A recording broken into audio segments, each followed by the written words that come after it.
시간 우리가 함께 나눌 하나님의 말씀은 계속해서 로마서 말씀입니다.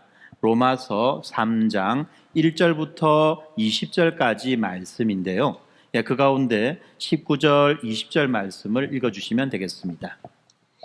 우리가 알거니와 무릇 율법이 말하는 바는 율법 아래에 있는 자들에게 말하는 것이니 이는 모든 입을 막고 온 세상으로 하나님의 심판 아래에 있게 하려 함이라.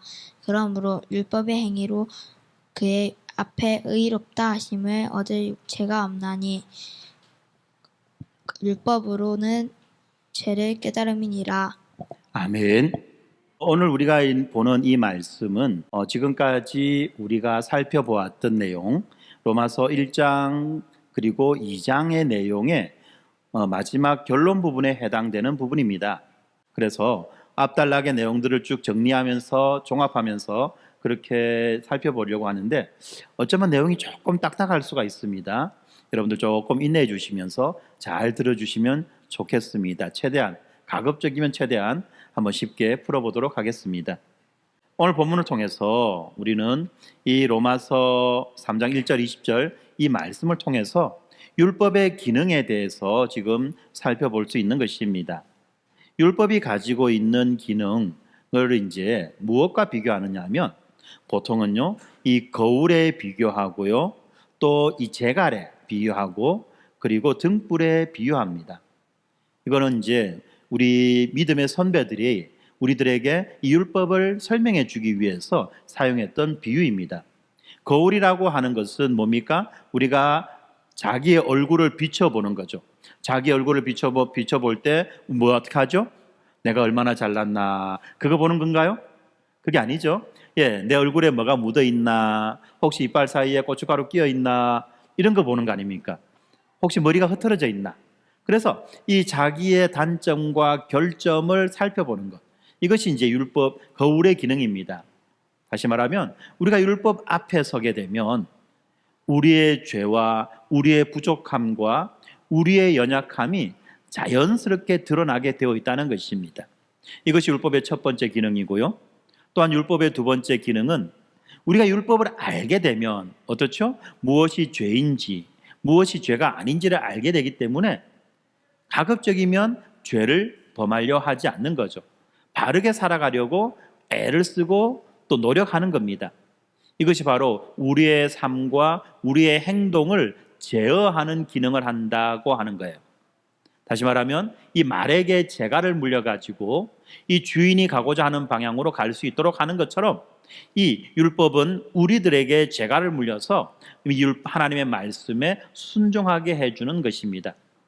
물론 요즘에는 워낙에 악하다 보니까 율법을 가지고 또 장난을 치죠. 그래서 오히려 율법이 자기가 죄를 범하는 어떤 그런 작용을 하기도 하지만 기본적으로 율법은 우리의 죄를 억제하는 기능을 하는 것입니다.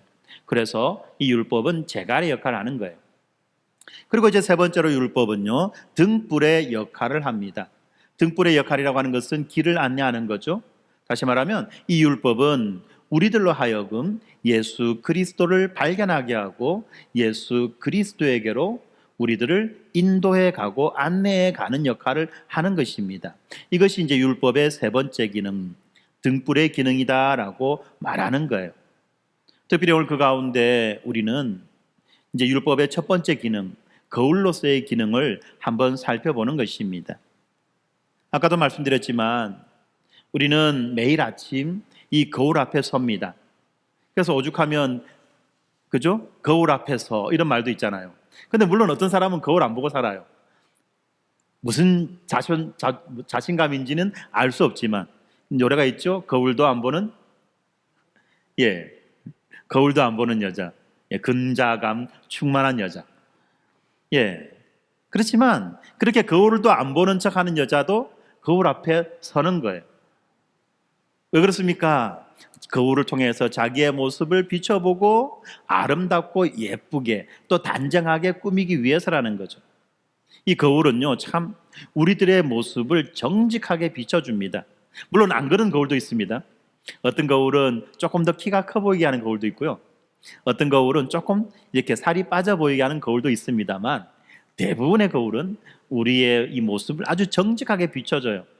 밤새 튀어나와 있는 이 뾰루지도 보이고요. 피곤해 지쳐서 이 부은 얼굴도 보이고요. 때로는 이 세월의 흔적, 깊이 패여 있는 그 주름살들을 남김없이 숨김없이 다 보여줍니다. 카메라는 그렇지 않죠. 카메라는 이 포샵을 해가지고, 그죠? 내가 아닌 나를 보여주죠. 그런데 거울은요, 우리의 실제적인 모습을 보여주고 우리들이 그 거울을 통해서 필요한 단장을 하기도 합니다. 근데 여러분, 이 거울이요, 또 다른 거울이 있다는 거 아십니까? 거울이 우리의 겉모습만 비춰주는 거울이 있는 것이 아니라 우리의 속사람, 우리의 영적인 상태를 비춰주는 거울도 있어요. 어떤 거울일까요? 백설공주의 그 거울, 거울아 거울아 이 세상에서 누가 제일 예쁘냐? 예, 누군가는 세젤녀를 쳐다보고 있어요. 그죠? 세젤녀가 너무 많아요 지금. 자기 옆에 다 있어요 지금. 예, 이 거울 중에서는 우리의 영적인 상태를 보여주는 거울이 있어요. 특별히 하나님은요, 우리의 영적인 상태를 깨달아 알도록 하기 위해서 두 개의 거울을 주셨습니다. 오늘 설교 제목이 뭐죠? 예, 두 개의 거울인 거예요. 예, 이 두 개의 거울은 하나님께서 우리에게 주신 이 거울입니다. 뭐하라고? 우리의 영적인 상태를 살펴볼 수 있도록 해주기 위해서. 하나는 율법의 거울입니다. 또 다른 하나는 복음의 거울입니다. 이 율법의 거울은요, 이 우리의 죄악된 본성을 아주 적나라하게 그렇게 드러내어 보여줍니다. 정말 참담하고 참혹할 정도로 그렇게 드러내어 보여주는 거예요. 그런데 이 복음의 거울은 어떻습니까? 예수 그리스도 안에서 우리가 받은 이 새로운 정체성을 보여주는 역할을 하는 것입니다. 오늘 우리가 보는 이 본문 말씀은 이 사도 바울이 이 로마서 1장 18절부터 시작된 긴 논증의 결론 부분입니다. 바울은 로마서 1장 18절부터 이 유대인과 이방인 모두가 하나님의 진노 아래에 있다는 것을 말해 주었죠. 그리고 난 다음에 이제 3장에 이르러서 그는 최종 결론을 내립니다. 10절에 보니까 의인은 한 사람도 없다라고 말합니다. 20절에 보니까 율법을 지키는 것 가지고는 하나님 앞에서 의롭다고 인정받을 사람이 아무도 없다라고 그렇게 말합니다. 예, 의인은 한 사람도 없다. 율법을 지키는 것 가지고는 하나님 앞에서 의롭다고 인정받을 수 없다라고 말씀하는 거죠. 무슨 말입니까? 우리 모두는 어떠한 인간이든지 하나님의 그 심판의 기준을 통과할 수 없다는 거예요. 하나님의 심판대 앞에서 모두가 다 유죄라는 것입니다. 이렇게 오늘의 본문 말씀은 이 율법의 거울 앞에 우리 온 인류를, 모든 사람들을 세우고 있습니다. 이것은 너무나도 절망적인 선언인 것이죠. 그렇지만 여러분, 이 절망적인 선언이야말로 역설적으로 복음의 영광스러운 빛을 더욱 찬란하게 비춰주는 배경이 되는 것입니다. 마치 아무 불빛도 없는 깜깜하고 어두운 그 밤하늘에 별빛이 찬란하게 빛날 수 있게 되듯이 우리가 우리의 죄악된 본성을 철저하게 깨달아 알게 될 때 비로소 하나님의 은혜가 얼마나 놀라운지를 알 수 있게 된다는 것입니다. 우리가 어떤 존재인지를 객관적으로 알게 될 때 우리에게 부어지는 그 하나님의 은혜가 얼마나 큰지를 실체적으로 알 수 있게 된다는 것입니다. 그런데 불행하게도 이 현대인들은 모두가 다 자기 긍정의 시대를 살아가고 있습니다. 무한 긍정이에요. 그러니까 뭐라고 말합니까? 그래도 나는 괜찮아. 내가 나를 보니까 어느 정도는 그래도 착한 편 아니야? 나는 이 충분히 착할 것 같아. 라고 생각한다는 겁니다. 스스로를 위로한다는 것입니다. 그런데 여러분 아시죠? 만만의 콩떡, 택도 아닌 소리라는 겁니다. 우리가 하나님의 이 거울이라고 하는, 하나님의 율법이라고 하는 이 거울 앞에 서게 될 때에 우리는 우리의 민낯을 발견하는 것입니다.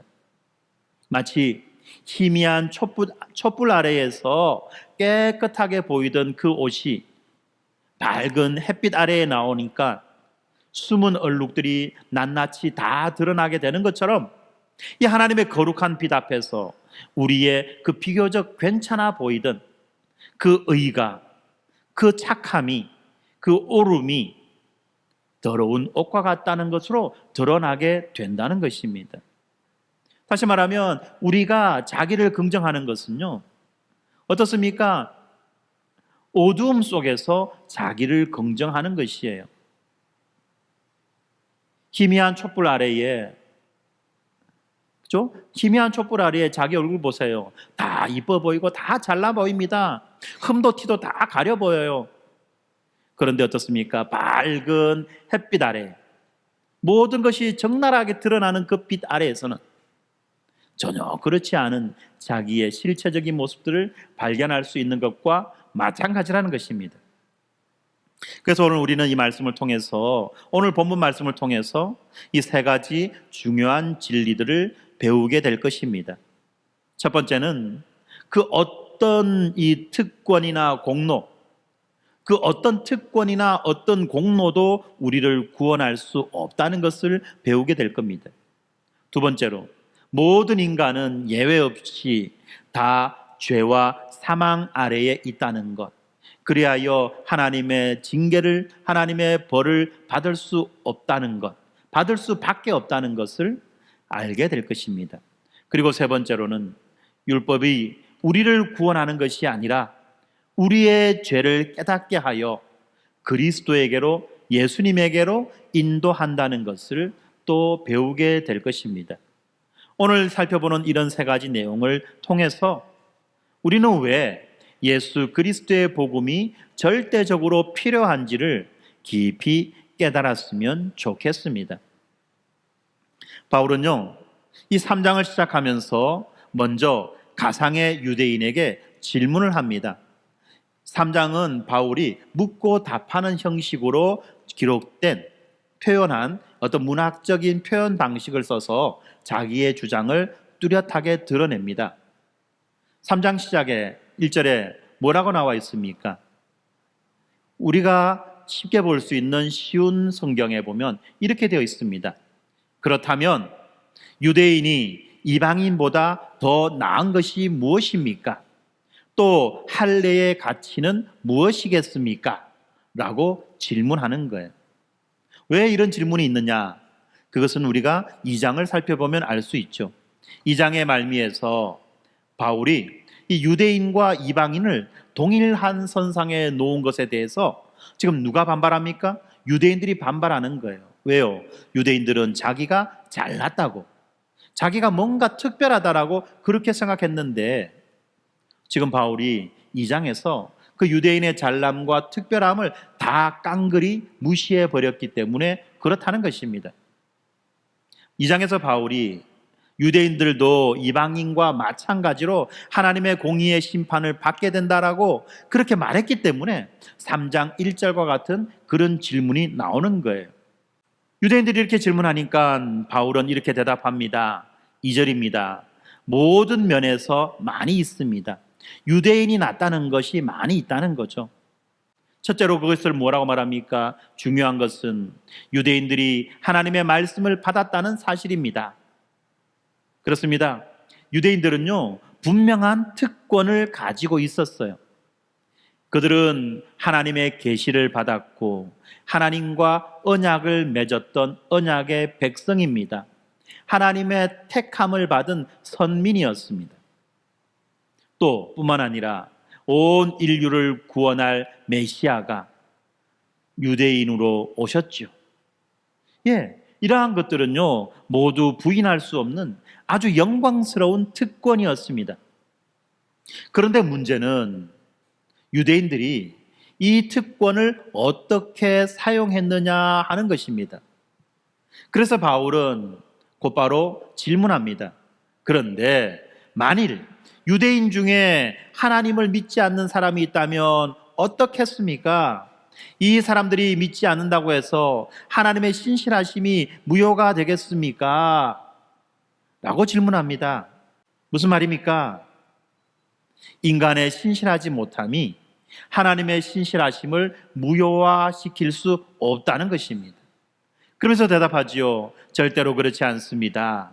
설령 모든 사람이 거짓말쟁이라고 하더라도 하나님은 참되십니다. 그렇습니다. 모든 사람이 거짓말쟁이라고 할지라도 하나님은 참되시다는 것, 이것이 얼마나 강력한 선언이냐는 것입니다. 하나님의 진실하심은 인간의 거짓됨에 의해서 손상되지 않는다는 것입니다. 오히려 인간의 그 신실하지 못함이 하나님의 신실하심을 더욱 돋보이게 해주는 것입니다. 마치 어두운 밤이 이 별빛을 더욱 빛나게 하듯 말입니다. 그런데 여기에서 또다시 교묘한 논리가 등장합니다. 내가 사람들이 사용하는 논리의 방식대로 말해보겠습니다. 우리가 의롭지 못한 것 때문에 하나님의 의로우심이 밝히 드러날 경우 뭐라고 말하겠습니까? 우리가 의롭지 못한 것 때문에 하나님의 의로우심이 밝히 드러날 경우 뭐라고 말하겠습니까? 이것은요, 이 죄를 정당화하려는 인간의 간교한 시도라는 것입니다. 그렇지 않습니까? 우리의 죄가 하나님의 영광을 드러낸다면 그 죄가 오히려 선한 것이 아닌가라는 궤변이라는 것입니다. 무슨 말이죠? 이 하나님은 인간의 그 범죄함, 인간의 그 추함을 그냥 그대로 내버려 두시지 않으시죠? 개입하시고 간섭하셔서 그것을 심판하시고 그것을 깨끗하게 정리하십니다. 그러니까 이렇게 말하는 거예요. 우리가 더 범죄하면 범죄할수록 하나님의 그 깨끗게 하심과 하나님의 그 심판하심이 드러나는 것 아닙니까? 하나님의 깨끗하심, 깨끗게 하심과 하나님의 심판하심이 드러나는 것이 얼마나 좋은 겁니까? 그것이 여러분들이 하려고 했던 일 아닙니까? 나는 지금 그 일을 돕고 있는 것입니다. 라고 말하는 거예요. 얼핏 들어보면 그럴듯한데 무슨 말이냐면 이런 겁니다. 자, 어머니가 빨래를 하죠. 요즘에는 어머니가 안 하고 세탁기가 합니다. 그죠? 예, 세탁기가 하든 어머니가 하든 누군가가 빨래를 합니다. 예, 빨래를 해요. 예, 어머니가 빨래를 깨끗하게 빨아줌으로써 어머니의 그 빨래 솜씨가 드러납니다. 세탁기가 빨래를 깨끗하게 해가지고 이 세탁기가 얼마나 좋은 세탁기인지를 알 수 있게 해줍니다. 그러니까 사람들이 어떻게 하는가 하면 그 어머니의 그 빨래 솜씨를 드러내기 위해서, 자랑하기 위해서 무슨 짓 합니까? 애들이 일부러 의도적으로 뭐 옷에다가 막 떼꾸정물을 다 묻히고 김치 국물을 흘리고 크레용 바르고 막 물감 칠하고 막 이랍니다. 어머니가 야단칩니다. 야, 옷을 왜 이렇게 입었어? 좀 깨끗하게 못 입나? 애가 대답합니다. 나는 우리 엄마의 그 세탁 솜씨를 드러내기 위해서 일부러 이렇게 했어요. 그럼 엄마가 뭐랍니까? 잘했다 이렇게 하겠습니까? 별로 반응이 없으십니다. 제가 한 말이 잘 이해되지 않았나 봅니다. 죄송합니다. 네, 아무도 그렇지 않는다는 겁니다. 바로 한 대 날라오죠. 이게 지금 바로 그런 이유입니다. 우리가 지난 주입니까 살펴보았던 이 가룟 유다가 예수님을 팔았기 때문에 예수님이 십자가에 못 박힐 수 있었고, 예수님이 십자가에 못 박혔기 때문에 우리가 구원받을 수 있었어. 그러니까 만약에 가룟 유다가 예수님을 팔아넘기지 않았다면 우리는 구원받을 수 없었을 거야 라고 말하는 것과 똑같다는 겁니다. 여러분, 이 논리의 비약이에요. 논리의 비약입니다. 그거는 결코 있을 수 없는 이야기라는 거죠. 여러분들, 이러한 논리를 우리가 잘 이해하고 있어야 됩니다. 그렇죠? 우리의 죄가 하나님의 영광을 드러낸다면 그 죄는 하나님의 영광을 드러내는 도구가 되기 때문에 오히려 죄가 악한 것이 아니라 선한 것 아닙니까? 라는, 이거는 궤변이라는 겁니다. 바울은 이러한 논리를 단호히 거부합니다. 그래서 6절에 말합니다. 결코 그럴 수 없습니다. 하나님은 공의로우신 심판자이십니다. 죄는 어떤 경우에도 정당화될 수 없습니다.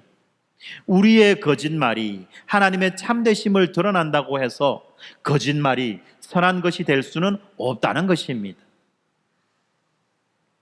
도둑놈이 이렇게 이야기합니다. 내가 도둑질을 하지 않으면 경찰이 있을 필요가 없고, 내가 도둑질을 하지 않으면 경찰은 밥을 굶을 것이고 직업을 잃어버릴 거야. 그래서 나는 경찰 아저씨를 더 잘 돕기 위해서 열심히 도둑질을 할 거야. 그래서 이 땅에 경찰이 더 많이 필요하다는 것을 알려줄 거고, 그래서 더 많은 사람이 혜택을 보게 할 거야. 말입니까? 빵구입니까? 이런 짓을 한다는 겁니다, 여러분. 현대를 살아가는 우리도, 그런데 현대를 살아가는 우리도요, 이와 비슷한 유혹에 직면한다는 겁니다. 나는 교회를 오래 다녔으니까, 나는 장로라는 직분을 받았으니까, 나는 집사라는 직분을 받았으니까, 나는 열심히 교회 봉사하니까 하나님은 내 죄를 용서해 주실 거야, 내 잘못을 용서해 주실 거야 라는 식으로 자기의 죄를 가볍게 여기거나 어떤 잘못을 정당화하려고 합니다. 그런데 이런 사람들을 향해서 율법의 거울은 그들의 그 특권 뒤에 숨어 있는 죄악들을 가차없이 드러내어 주는 것입니다. 성도 여러분, 우리가 가진 어떤 신앙적 배경이나 교회에서 자리 잡고 있는 어떤 포지션이, 지위와 직분이 우리를 구원하는 것이 아닙니다. 오히려 더 많이 받은 자에게 더 많이 요구하시는 것이 하나님의 원리입니다.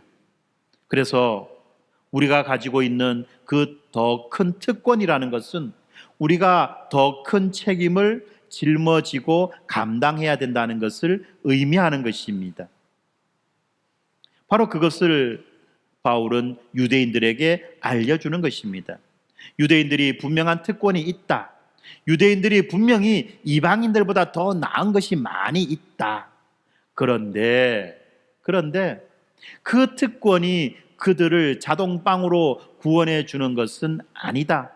오히려 그들이 더 많은 특권을, 더 나은 것들을 많이 가지고 있기 때문에 그들이 감당해야 될 역할이 그만큼 더 크고 중요한 것이다 라고 말하는 것입니다. 그렇지 않습니까? 율법의 거울 앞에서 유대인들은 그들의 특권을 자랑할 것이 아니었습니다. 마찬가지로 우리도 율법의 거울 앞에서 우리의 공로와 우리의 선행을 자랑할 수가 없는 것입니다. 오히려 그 특권에 합당하게 살지 못한 것을 우리는 회개해야만 하는 것입니다. 그 특권에 합당하게 살아가지 못했던 것을 우리가 회개해야 한다는 것입니다. 핑계할 수 없다는 것입니다. 그래서 우리는 아는 만큼 똑똑해지지만 아는 만큼 역할과 사명을 감당해야만 하는 것입니다. 또 이렇게 말하니까 또 어떤 사람은 그래서 나는 감당 안 하려고 안 배울 거야, 모를 거야, 이렇게 하시면 안 된다는 겁니다, 여러분. 지금까지 제가 그 말한 겁니다. 하나님 앞에서 어떤 특권을 받았다는 것은 영광스러운 것입니다. 그런데 그 특권이 우리를 자동빵으로 구원해 주는 것이 아니라 우리에게 더 많은 책임을 요구한다는 것입니다. 그리고 그 더 많은 책임을 감당하는 자를 통해서 하나님의 영광이 드러나게 된다는 것입니다. 그리고 난 다음에 9절 이후의 말씀을 봅니다. 이제 바울은 이 최종 판결을 내립니다. 9절을 보니까 이렇게 되어 있습니다. 그렇다면 과연 우리 유대인들에게 이방인들보다 나은 것이 있습니까? 전혀 없습니다. 이미 말했듯이 유대인이나 이방인이나 모두가 죄 아래에 있습니다. 앞에서는 유대인이 더 낫다 했는데 여기에서는 또 똑같다고 말하죠.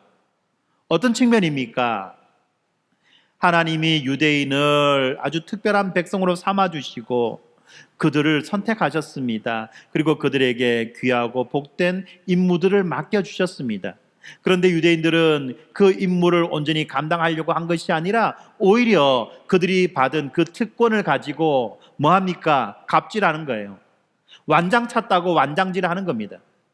완장을 찾기 때문에 그가 감당해야 되는 더 크고 중요한 역할들이 있었는데 그 역할들을 감당하는 것을 관심 갖지도 않고 오히려 자기가 찬 그 완장 때문에 완장질 하는 거예요. 갑질하는 거예요. 이것이 잘못되었다는 것입니다.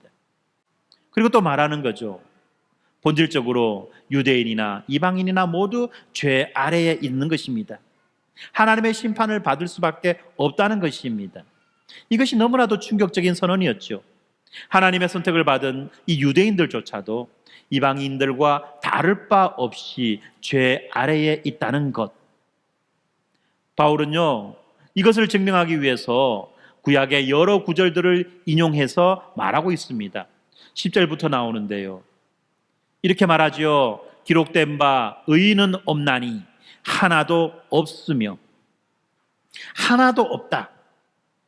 하나쯤 있다 아니면 한 둘, 셋쯤 있다라고 말하는 것이 아니라 아예 하나도 없다라고 말합니다. 예외가 없다는 거죠. 왜 그렇습니까? 하나쯤 있다, 한 서너 명쯤 있다라고 말하면 어떤 생각을 한다는 것입니까? 누구나 다 내가 그 하나에 해당되는 것 아닌가? 그 하나에 해당되는 사람이 난가? 한 서너 명에 해당되는 사람이 난가? 소위 말하는 난가병. 그래서 소위 말하는 난가병에 걸린다는 것입니다.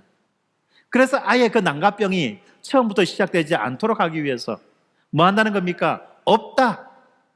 하나도 없다. 예외가 없다. 라고 말하는 것입니다. 아무리 선한 사람이라고 할지라도, 아무리 도덕적인 사람이라고 할지라도 하나님의 그 기준 앞에서는 의인이 아니라는 것입니다. 더 나아가서 바울은 이 인간의 전인격적인 타락을 묘사하고 있습니다. 11절 12절 보니까 깨닫는 사람도 없고 하나님을 찾는 사람도 없다. 하나님에 대해서 깨달을 수 있는 사람도 없다는 겁니다. 능력이 없다는 거예요. 또 하나님을 찾는 사람도 없다는 겁니다. 의지가 없다는 거예요. 모두가 다 하나님 앞에서 무능력하고 무의지라는 겁니다. 능력도 없고 의지도 없는 자라는 것입니다. 참 인간이요, 어떤 일을 할 수 있는 능력도 없을 뿐만 아니라 그 일을 하려고 하는 의지가 없다고 한다면 이건 뭡니까? 이거는 폐물이에요. 폐물. 아무 데서 쓰잘데기 없는 거 아닙니까? 바로 그렇다는 겁니다. 하나님 앞에서 하나님을 깨달아 알 수 있는 능력도 없고요, 하나님을 찾을 수 있는 의지도 없다는 겁니다. 모두가 다 곁길로 나가서 하나같이 쓸모없게 되었다. 선한 일을 행하는 사람은 단 한 사람도 없다라고 말합니다. 지적으로, 의지적으로, 도덕적으로 완전히 타락했다는 말입니다. 스스로는 하나님을 찾을 수도 없고 선을 행할 수도 없는 무지하고 무능력한 존재가 된 것입니다. 바울은 계속해서 인체의 각 부분을 언급하며 이 죄의 전면적인 지배를 보여줍니다. 13절에 뭐라고 말합니까? 그들의 목구멍은 열린 무덤이고 혀로는 사람을 속인다. 그들의 입술에는 독사의 독이 있다. 와, 목구멍은 열린 무덤입니다. 열린 무덤이 어떤 겁니까? 무덤이 닫혀 있지 않고 열려 있다는 거예요. 온갖 썩는 냄새 다 나겠죠. 그죠? 참 끔찍합니다. 혀로는 사람을 속입니다. 그들의 입술에는 독사의 독이 있습니다. 목구멍과 혀와 입술, 이건 뭐죠? 우리가 말하는 기관 아닙니까? 구강기관이에요. 말을 하는 기관입니다. 이 말하는 기관이 죽음과 거짓과 독을 퍼뜨리는 도구가 되었다는 것입니다. 14절에 보니까 그들의 입에는 저주와 독설로 가득 찼다. 15절, 그들은 사람들을 죽이고 해하려고 바쁘게 움직인다. 예, 말뿐만이 아니라 행동으로도 이 악이 가득하게 채워져 있다는 것입니다. 그래서 16절, 17절, 그들이 가는 곳마다 멸망과 비참함이 있다. 그들은 평화의 길을 알지 못한다. 그렇습니다. 인간이 가는 곳마다 파괴가 따르고 불행이 따르는 것입니다. 그래서 이 세상에는 전쟁의 소문과 난리의 소문이 끊임없이 일어나지 않습니까? 조금 잠잠한가 하면 여기 전쟁 났다, 저기 전쟁 났다.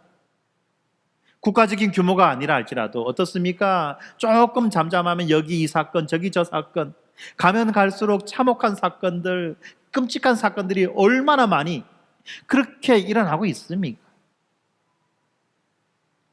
그렇지 않나요, 여러분? 우리가 낯선 곳에 갈 때, 낯선 곳을 지날 때 사람 만나는 게 제일 겁난다고 하죠. 그죠? 사람을 만나면 안전해져야 되는데 낯선 곳에 갈 때 낯선 사람을 만나면 그것이 제일 무섭고 두려운 사건이라는 겁니다. 우리가 외국에 나가서 가장 조심해야 되는 사람이 누군지 아십니까? 한국 사람이에요. 외국에 나가서 사람들을 만나고 이렇게 이야기하고 교제하고 사귈 때 제일 조심해야 되는 사람이 한국 사람입니다. 왜요? 안다고, 말 통한다고 사기쳐요. 현지 사람들은 말이 안 통하니까 사기를 못 치잖아요. 그들에게는.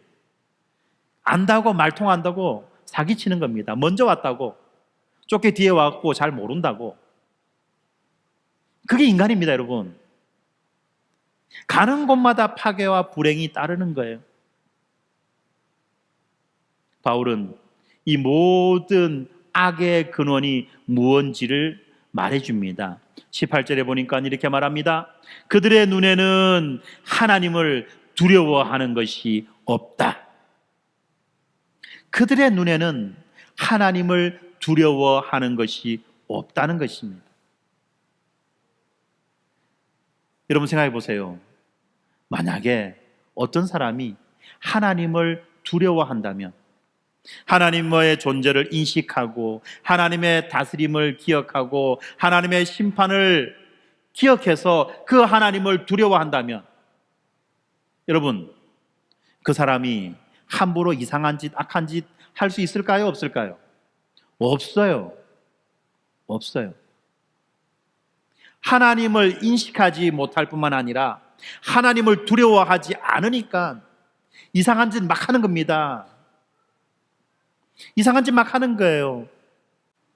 이렇게 하나님을 두려워하지 않는 것, 이것이 모든 죄의 뿌리라는 것을 여러분들은 아셔야만 합니다. 하나님을 인정하지 않고 하나님을 경외하지 않을 때 인간은 자기 자신이 신이 되어 제멋대로 살아가다가 마침내는 파멸에 이르게 되는 것입니다. 이렇게 말씀드리면 어떤 사람들은 불편함을 느낍니다. 정말 불편함을 느껴요. 굳이 그런 식으로 표현해야 돼? 라고 생각합니다. 왜요? 자기 스스로가 그렇게 악한 존재라는 것을 인정하지 않기 때문에 그런 생각이 드는 것입니다.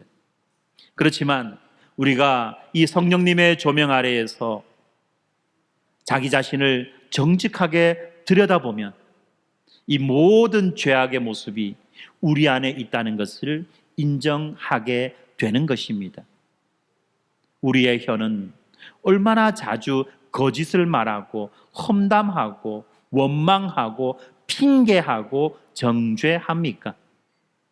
우리의 발은 얼마나 쉽게 악한 길로 향해 갑니까?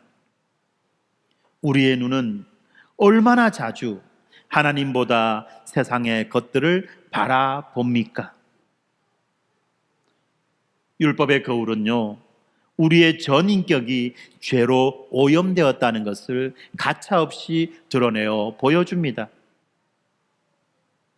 그런데 성도 여러분, 이러한 율법의 거울 안에서 우리 자신의 그 적나라한 모습을 보고 실망하고 부끄러워하고 두려워하는, 낙심하는, 절망하는 그 지점이 바로 복음이 시작되는 지점이라는 것을 여러분들 기억하시기 바랍니다.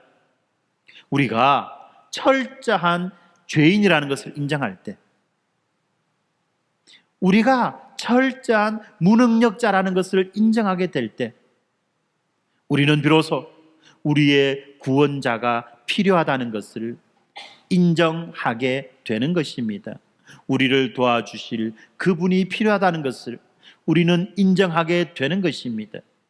우리가 우리의 의로움이 아니라 우리의 죄악됨을 깨닫게 될 때, 이런 우리에게 부어지는 그 하나님의 은혜가 얼마나 놀라운지를 비로소 알고 고백하게 된다는 것입니다. 그래서 성경은 하나님의 은혜를 말하기 전에 먼저 우리의 죄악됨을 말하는 것입니다. 사랑하는 성도 여러분, 여러분은 여러분 스스로의 모습들을 어떻다고 인식하고 계십니까? 그래도 이 정도 하면 좀 나름 그래도 내가 다른 거는 몰라도 이런 것들은 좀, 혹시 이런 마음이 여전히 있습니까? 소위 말하는 그 사나이 자존심이라는 게 혹시 눈꽃만큼이라도 좀 있습니까? 그런데 여러분, 다시 한번 하나님의 말씀의 거울 앞에, 양심의 거울 앞에 자기 자신의 모습을 한번 비춰보십시오. 정직하게 어디가 모자라고, 어디가 부족하고, 어디가 잘못되어 있으며 어디에 무능력함이 드러나는지, 그것을 우리가 직시하지 않으면 우리는 결코 하나님의 은혜를 발견할 수도 없고 누릴 수도 없는 자가 되는 것입니다. 그래서 바울은 이제 율법의 진정한 목적을 알려줍니다. 19절입니다. 우리가 알기로는 율법에 기록된 내용은 그 무엇이 되었든 율법 아래에 사는 사람들에게 말하는 것입니다. 율법 아래 산다는 것은 율법의 다스림, 율법의 통치를 받고 살아가는 거죠. 그래서 누구든지 변명할 말이 없게 되고 온 세상은 하나님의 심판 아래에 있게 됩니다. 그렇지 않습니까? 우리가 율법의 거울로 자신을 바라보게 될 때 우리는 누구나 다 하나님의 심판받아 멸망할 수밖에 없는 자들이라는 것을 인정하게 되는 것입니다. 그래서 율법의 목적은 우리의 입을 막는 것입니다. 어떤 입입니까? 자기의 의를 주장하고 변명하고 핑계대는 모든 입을 막아버리는 것입니다. 우리는 그동안 얼마나 자기 자신을 변호했습니까? 나는 그래도 저 사람보다 낫지 않아? 나는 그래도 최선을 다했어. 단지 환경이 나빴을 뿐이야. 단지 운이 없었을 뿐이야 하면서 끊임없이 자기 자신을 정당화합니다. 끊임없이 자기 자신을 정당화해요. 여러분, 우리가 하나님 앞에 무슨 핑계를 대는데 무엇을 가지고 그 핑계를 대는지 한번 잘 생각해 보세요. 무엇이 중요한데? 여러분, 잘 한번 핑계 대보시죠. 한번 생각해 보자는 겁니다. 어떤 사람은 너무 힘들어서 예배에 자리 나올 수 없다고 말합니다. 너무 피곤해서 예배를 제대로 드릴 수 없다라고 말합니다. 또 어떤 사람은 이런 바쁜 일 때문에 예배에 자리 나올 수 없다고 말합니다. 저런 바쁜 일 때문에 나올 수 없다고 말합니다. 그 말은 무슨 말인지 아십니까? 율법이 뭐라고 그 말에 대해서 해석해 준지 아십니까? 너는 네가 그 피곤해하는 그 일, 네가 바빠하는 그 일, 그것을 예배보다도 더 중요하게 여기는구나 라고 말하는 것입니다. 밤새 일했기 때문에 피곤해서 예배를 드릴 수 없어요. 밤새 한 그 일이 예배보다도 더 중요하다라고 인식하고 있기 때문에 너는 그 짓을 한 거야. 바로 그러한 사실을 우리가 인식하고 있어야만 합니다. 내가 되는 그 핑계가 아니라는 거예요. 율법의 거울 앞에서는 그 모든 변명이 무의미해지는 것입니다. 하나님의 그 완전한 기준 앞에서 우리는 할 말을 잃을 수밖에 없는 것입니다. 그래서 온 세상은 하나님의 심판 아래에 있게 됩니다. 이것이 율법이 우리에게 주는 최종적인 메시지라는 것입니다.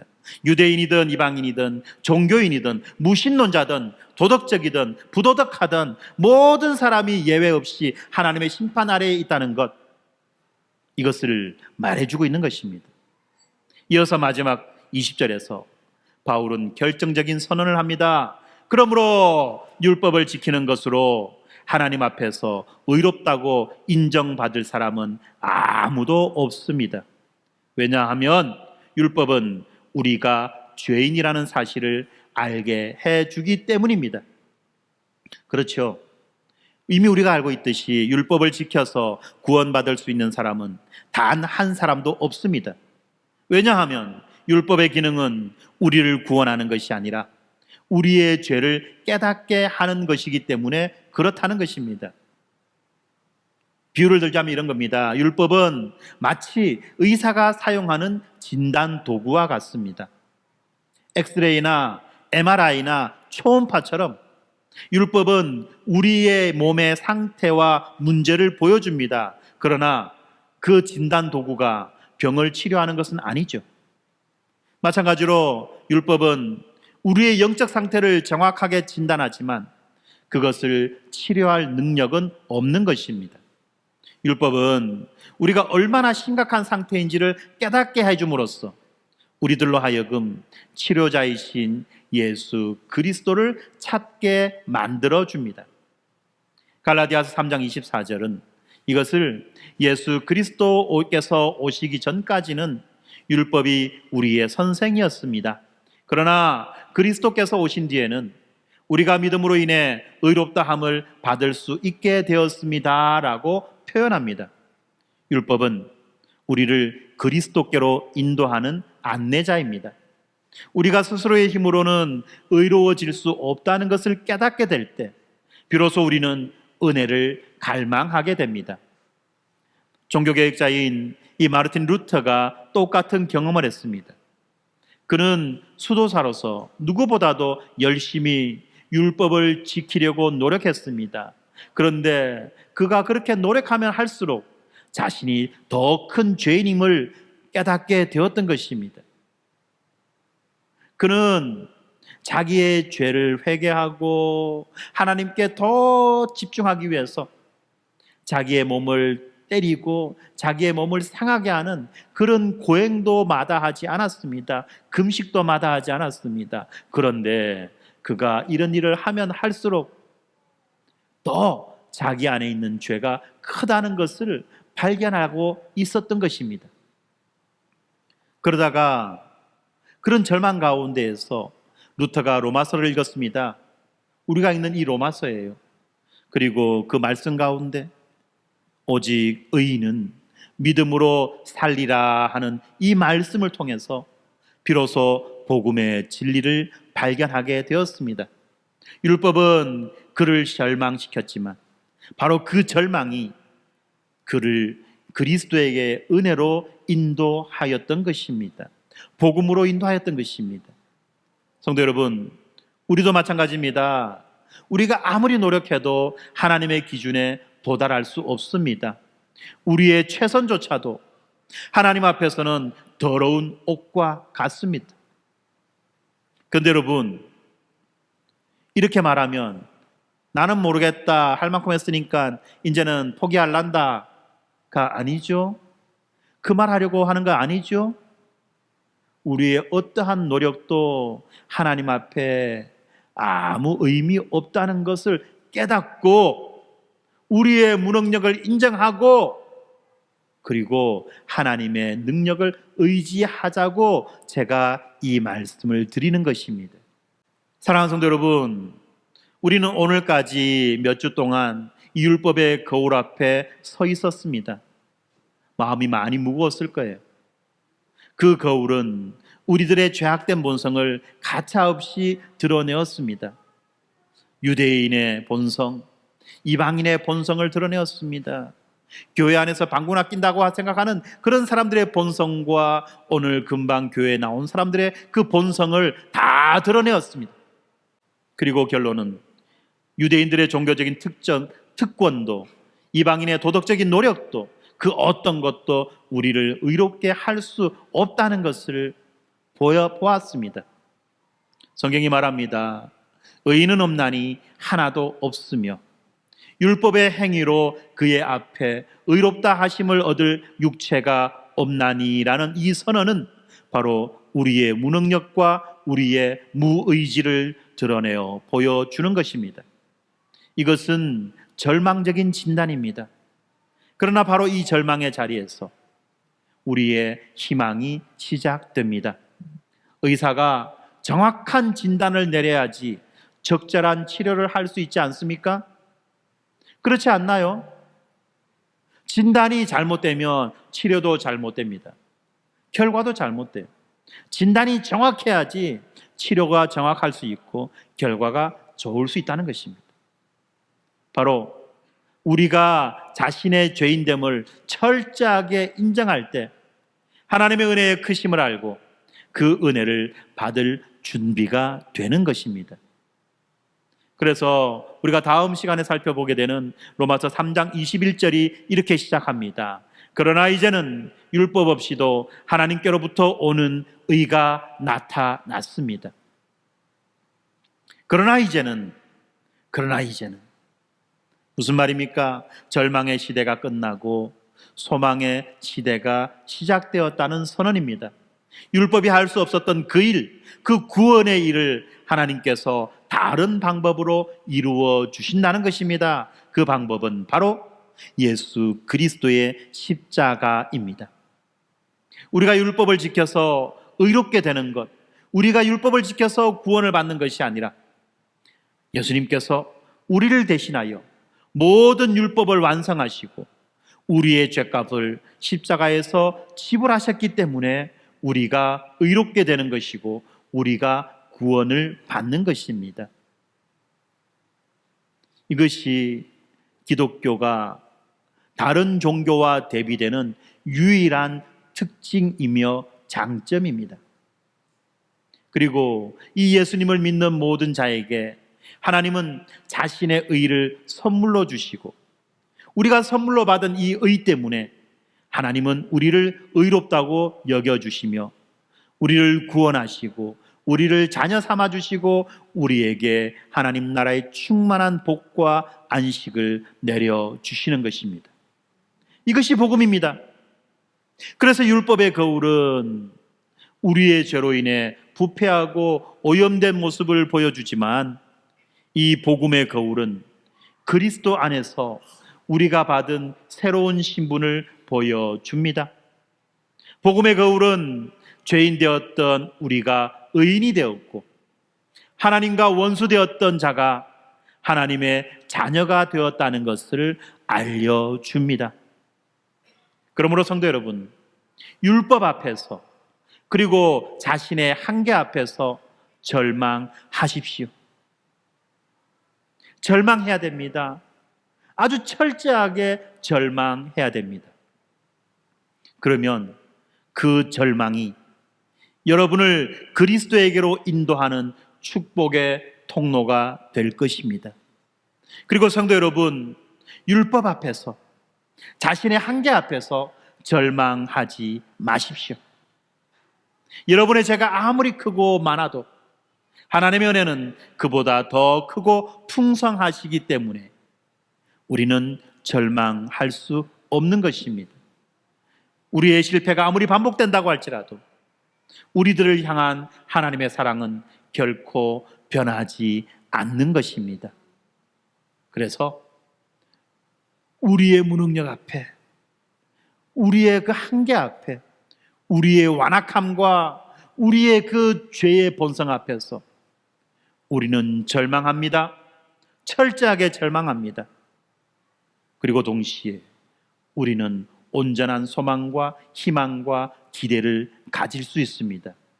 그것은 나의 나됨 때문이 아니라 내 능력 때문이 아니라 예수 그리스도 때문에 내가 믿고 의지하는 예수 그리스도 때문에 우리가 절망하지 않게 된다는 것입니다. 오늘도 우리는 이 두 개의 거울 사이를 살아갑니다.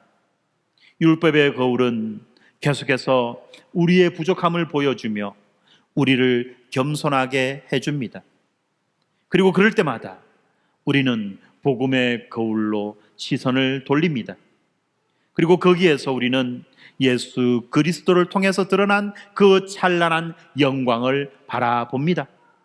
그리고 그 영광의 빛 가운데에서 우리도 점점 날마다 주님의 형상으로 변화되어 가는 것입니다. 이 놀라운 은혜를 받은 우리가 이제는 어떻게 살아야 되겠습니까? 우리는 더 이상 율법의 정죄 아래 있지 않고 은혜 아래 있는 자답게 살아야 합니다. 그래서 실패해도 다시 일어서고 넘어져도 다시 주님께 나아가는 그 믿음의 삶을 살아가는 것입니다. 율법이 요구하는 것을 사랑으로 이루어가는 그 삶을 우리는 살아가야 마땅한 것입니다. 우리들로 하여금 이렇게 살아가도록 하기 위해서 우리 안에 계신 성령이 우리에게 힘을 주시고 우리 안에서 역사하고 계시는 것입니다.